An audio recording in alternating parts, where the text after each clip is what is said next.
à la présidence de la République.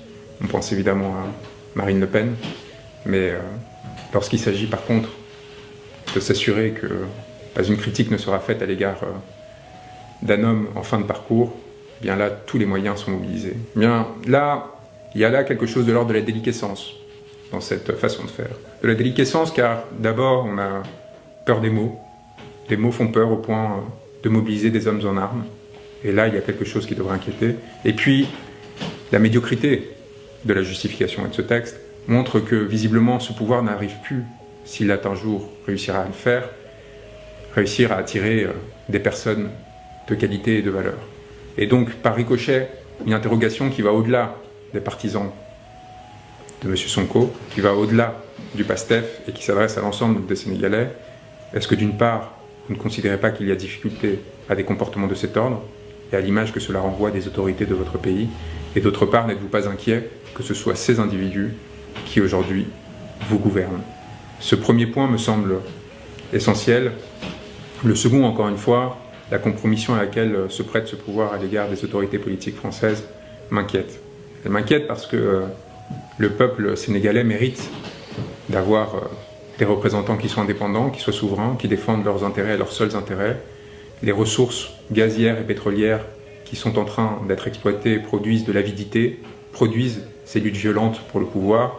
Il est essentiel que des hommes intègres viennent défendre les intérêts du peuple sénégalais et ne créent pas une société à deux vitesses dans laquelle le pouvoir ne servirait qu'à capter les ressources au détriment du peuple. Et c'est en cela que ma rencontre avec M. Sonko est essentielle de mon point de vue. Le pouvoir corrompt systématiquement, il est évident. Et donc il faut trouver des hommes qui aient les qualités humaines, les qualités morales pour résister autant que possible à cette corruption et pour servir de digue au service du peuple sénégalais le plus longtemps possible. Et c'est cela que je suis venu défendre au Sénégal, aux côtés de mes confrères qui ont du courage et qui sont les véritables victimes du système existant. Ne l'oubliez pas, ce qui m'est arrivé n'est rien. Et lorsque je me suis retrouvé dépourvu de moyens de communication, enfermé, menacé par ces individus, ma crainte, mon inquiétude n'était pas pour moi, mais pour ceux qui, à Dakar, s'apprêtaient à rentrer dans cette salle d'audience, s'apprêtaient à défendre M. Sonko, et par ricochet pour tous les Sénégalais qui étaient prêts à entrer en résistance pour défendre cette personne qui portait ses intérêts. C'était la crainte de la violence, la crainte de la répression que ces actes pouvaient préfigurer. Et le deuxième élément qui m'indique l'existence d'un pouvoir déliquescent, et j'espère que M. Sall ne m'en voudra pas, et puisque son procureur a décidé de faire appel de la décision qui avait pourtant été arrangée entre le pouvoir et l'Élysée, eh bien, c'est l'appel du parquet. L'appel du parquet qui montre que M. Sall ne semble plus contrôler tout à fait l'ensemble des factions qui composent son pouvoir. Il y a là une forme de démembrement apparent pour un analyste politique extérieur. Je peux vous assurer que c'est signifiant, qui peut avoir des conséquences particulièrement graves pour le peuple sénégalais.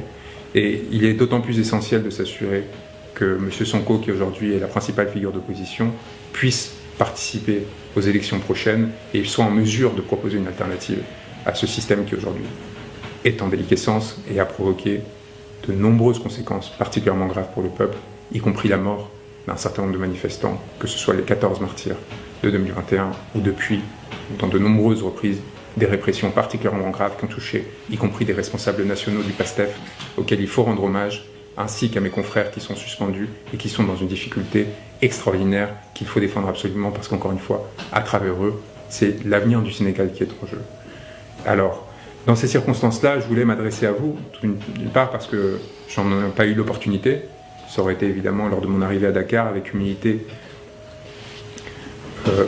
la possibilité aussi de vous transmettre un message essentiel qui consiste à dire que le monde vous regarde et que le monde est extrêmement fier et impressionné par cette jeunesse sénégalaise qui ne se laisse pas faire, qui ne se laisse pas intimider par la répression dont elle fait l'objet et qui est prête à prendre des risques extraordinaires pour défendre les valeurs cardinales de ce pays.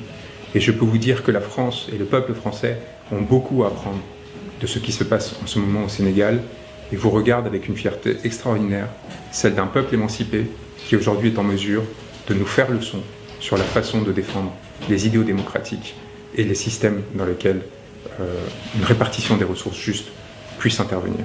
Et donc, je tiens à vous le dire aussi, c'est un dernier point, que j'étais venu à vous avec beaucoup d'humilité, beaucoup de fierté d'avoir été désigné par M. Sonko et à travers lui, par les très nombreuses personnes qui croient en lui et qui espèrent en lui. Et j'espère que cela sera entendu parce que cela dit quelque chose aussi lorsqu'un peuple arrive à créer ce sentiment chez des pairs étrangers, lorsqu'il arrive à créer ce sentiment d'honneur, de fierté, que de se joindre à lui et de se placer à ses côtés, debout, face à la répression et à la violence. Et je tiens à vous dire que je resterai à vos côtés, que je n'attends qu'une chose, c'est l'opportunité de revenir à Dakar pour m'assurer que les intérêts de M. Sonko, aux côtés de mes grands confrères, seront défendus et que l'impunité dans laquelle ces violations de la loi sont intervenues de façon systématique, cette violation du droit cessera pour, encore une fois, dans le seul but de défendre l'intérêt des populations sénégalaises qui croient en M. Sonko, qui espèrent en lui le règlement d'un certain nombre de circonstances particulièrement délétères. Et je pense que de la Casamance à Dakar, il y a beaucoup de personnes qui attendent avec impatience ce changement politique. J'espère qu'il sera à la hauteur de ses aspirations. Il a résisté à des choses d'une violence inouïe jusqu'ici. Et j'espère que cette confiance qui est déposée en lui se transformera en force pour l'ensemble du pays. Merci à tous pour les messages extraordinaires que vous m'avez transmis, la chaleur qui a été partagée, qui m'a évidemment énormément touché. Et sachez qu'elle est entièrement revenue à vous et qu'elle continuera à le faire et que nous n'agirons justement qu'afin de protéger de façon générale, pas seulement les intérêts des partisans de M. Sonko, mais du Sénégal dans son ensemble, à notre place, avec l'humilité qui est la nôtre, en soutien des Sénégalais qui nous le demanderont et jamais dans une position